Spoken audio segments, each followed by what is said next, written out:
I'm TV6 meteorologist Eric DeBroca, and this is your weather on demand. Well, today it didn't feel like June. High was 55 only. It's like going back to late April, whereas 13 degrees below the average of 68. Notice the low, though, right in the ballpark of our high temperature, which means we had a lot of clouds and rain. I know, no surprise there, hanging throughout the day. Notice the record was 84 degrees, set back in 1971, so 35 years ago. Our sun set almost at 9:40, getting to almost the latest point in the year. Of course, the summer solstice is just a couple of weeks away. Right now, though, we're dealing with yet another record wet day across upper Michigan, and we have just seen plenty of rain the last couple of weeks. Today, though, was 0.65 inches of rain. That was good enough for a record for this date, June the 4th. And for the month, we're already counting 1.55, so over an inch and a half. As a matter of fact, we are over an inch, and we're only 4 days into the month of June. Looking at the stats here, 10 of the last 12 days we've seen precipitation, and some of those days pretty significant, over an inch. When you add that all up, we're talking about 5.5 inches of rain in the span of those 12 days.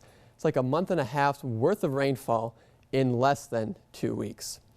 The winds, well, they're not so much a big story right now, but notice the direction. They're easterly pretty much, and that is thanks to the low pressure that's been giving us trouble all throughout the day, those heavy rain showers, and the winds will start to transition out of the northwest.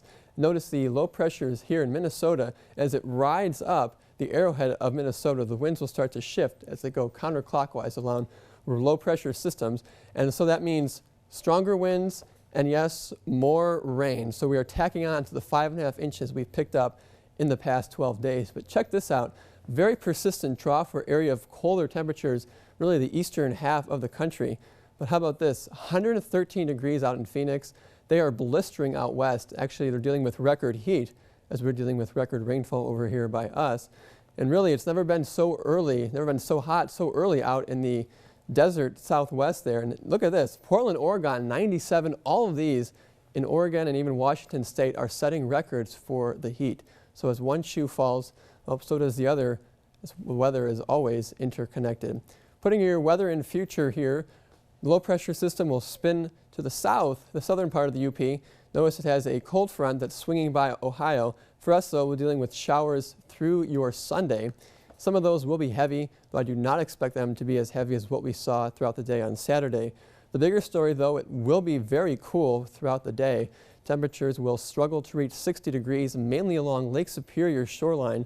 And notice how this low pressure system kind of really wraps up. It gets very intense, and so that means a lot of wind throughout the day on Monday, and that means a northwesterly component to our winds, making it very uncomfortable and unsummer-like through at least the first couple days in next week.